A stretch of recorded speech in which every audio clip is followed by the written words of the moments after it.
Maganda ring gabi, ka-legit Darigans. Welcome back dito sa ating YouTube channel. Nandito na naman nga po ako, mga ka-OG si Gandara.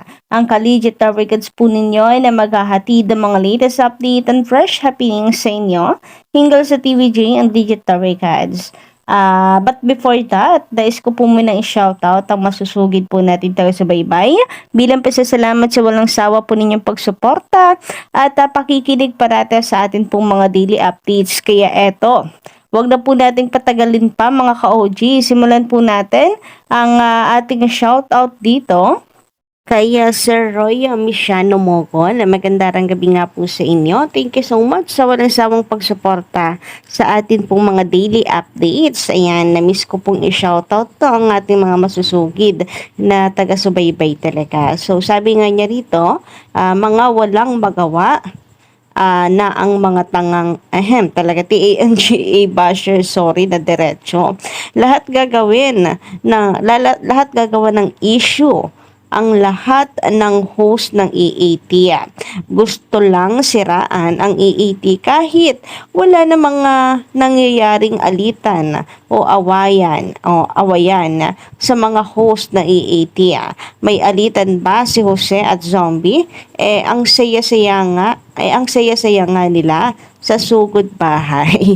Oo nga no, pati Edgar City po nakaligtas. Baka po mamaya niyan, ang ibalita na nila ay hindi na nagkakasundo ang TVJ. Nako, ay malaking fake news po talaga pag yun po ang nangyari at yun po ang ating nabalitaan. Talagang halatado po mga desperado na ang mga basher na ito pag nagkataon na yun naman po ang ating nabalitaan. Grabe nga yun. Wag naman po ko sana silang masyadong halatado eh. Pero ganun nga po siguro talaga kapag naiinggit, ganyan, lalo na't talagang hitik sa bunga po ang TVJ, meaning yung blessings po ng TVJ ay nag-uumapaw. Kaya ano nga bang ginagawa po sa puno kapag masyadong hitik sa bunga? Di po ba't patuloy na binabato? Binabato. Kagaya ng nangyayari ngayon sa EAT na kung saan ay hitik po talaga sa blessings, napakarami ng sponsor, ang dami pa po ng commercials. Kaya nga yung babala, minsan wala ng oras kasi sa dami po ng commercial na pumapasok sa TVJ or sa EAT show. But anyway, congratulations pala sa TVJ Production. So bago lamang po ng TVJ Production, pero kita nyo naman, talaga naman pong pinagpapala ng husto. Anyway, shoutout din po pala dito kay Sir Ferdinand de la Cruz. Magandang gabi po sa inyo. Pasensya na kung medyo mahina man ang dating na audio natin tonight. Kasi gabi na, ako na lang po ang gising. So, syempre makikiramdam tayo. Eto na nga, shoutout din po dito kay Sir Manuel Ponce. Magandang gabi. Sir Mel Gibbs Vergara. Ayan, sunod-sunod na atin pong masusugid na taga-subaybay. Pati po siya. Vladimir Usi. Ayan. Thank you so much po sa walang sawang pagsuporta at masingit din po natin ang datihan na natin subscriber since day 1 ay talagang sinusuportahan tayo. Sir Joe Donato, kamusta? Mukhang tayo po ay tahimik. But anyway, shout out po sa iyo. Eddie Bukayo, Nathan Wayne De Vera, magandang gabi. Jefferson Ato, thank you so much sa pagsuporta. Miss Fallen Angel, ayan, napaka-active po niyan sa pagkokomento. At sino pa ba? Lips for Fernandez, B-Boy Tugay, thank you so much sa pagsuporta. Roy Misiano Mogol, at Sir Ed Tamayo and Mel Gibbs Vergara. Ayan, magandang gabi. And meron pa Willibet Dioso. Ayan, thank you so much. Sa mga hindi po natin nabanggit, ay pasensya na po, no? Kasi minsan ay humahaba rin yung intro natin.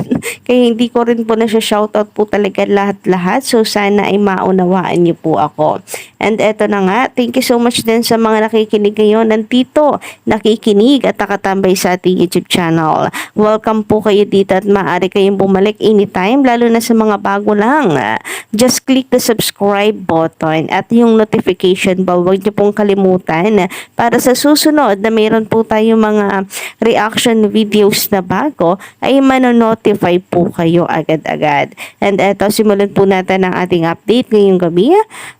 Dito sa balita po natin pong nasagap about po dito sa new segment na pinapalakas po ng tape, Eat Bulaga. So, ito po ay yung dancing duo po ata ito. Nakita ko rin ito sa post sa YouTube ng isa pong vlogger po nila, nakasama po ni Yorme, isang Iskonian, na pinopromote nga po ang dancing duo na ito. Pero sabi nga po dito ay pirated na naman po ito sa segments daw po ng original Eat Bulaga or TVJ made na Dancing in Tandem. Grabe nga yun. Baka po mamaya meron na akong mabalitaan na Tanggong Grasa naman ang kanila pong ipapauso, di ba? Naalala ko po yan, sikat na sikat din po segment yon ng TVJ, ang Tanggong Grasa. So, grabe guys, ang dami po nating napabalitaan na kinokopya po ang mga original. Hindi na po sila nag-iisip ng bago or wala sadya talaga silang balak na mag-isip po ng bagong segment. Kanila na lamang pong gagawin ang mga past segment po na pinasikat ng Eat Bulaga original kasi siguro wala rin silang tiwala sa mga fresh ideas kung bebenta po ito, baka wala rin silang tiwala po sa creative depth. Charis! Ayun nga, siguro kasi nga ito po yung mga may napatunayan na mga dati pong segment ng original Eat Bulaga, which is pinasikat po ng TVJ. At dahil talaga naman pong maganda ito ka-OJ, yun na lamang ang kanilang gagawin. Ayaw na po nila mag-isip ng mga bagong konsepto. Sabi ko nga po ay ika naman nila ay baka hindi maging mabenta. Walang tiwala sa sarili. Kasi nga, hindi naman po talaga nila talent yung mga ganyan na mag-isip po ng mga unique segment. TVG and of course Jennifer, EAT production po ang Bihasadyan. So, ayun nga, sana naman meron po silang pasikatin na segments po, nakatapo talaga nila yung fresh idea talaga, since ito naman po ang gusto nila, mag-reformat. Samantala, pag-usapan naman po natin itong birthday ni Zombie na kung saan binati nga po siya ng mga legit records. Ayan, meron pa nga pong paki, ka-OG, nakakatuwa naman po. At ang sarap naman po makita ng larawan na ito. Patunay po na malaking fake news ang lumalabas sa social media. Lalo na't mukhang paninira lamang po talaga, literal, ang balita pong iyon. So, isa po nakakatuwang picture po ito na may paki pa kay Zombie.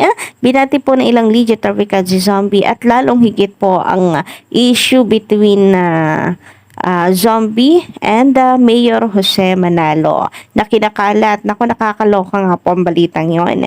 Pero ang maganda po niyan ay binasag na rin po ni Mayor Jose ang kanyang katahimikan at ang simpleng video greetings po niya para kay Zombie, isang malaking sapal at supalpal sa mga nagkakalat po ng maling impormasyon, lalo na't kasiraan pa ang ipinapakalat ka OG para masira lamang po ang image ng EAT, masira lamang po ang samahan ng legit Dover card. So, narito nga po't panoorin natin. Napaka-sweet naman po kasi ni Mayor Jose at ni Kuya Wally dahil meron pa po talaga silang birthday greetings para kay Zombie. So, ayan nakita po natin ulit si Zombie sa barangay. So, tigilan na po natin ang issue na si Zombie ay tinanggal po sa EAT. Dahil mukhang regular na po talaga itong Z-Zombie na makakasama po natin sa EAT. Pero alam niyo ba, meron na naman akong nasaga na baka daw terminated. Itong si Zombie kaya matagal na nawala.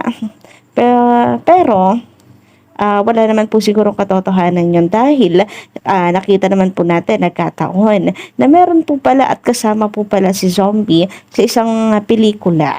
So, suportahan din po natin to guys sa MMFF.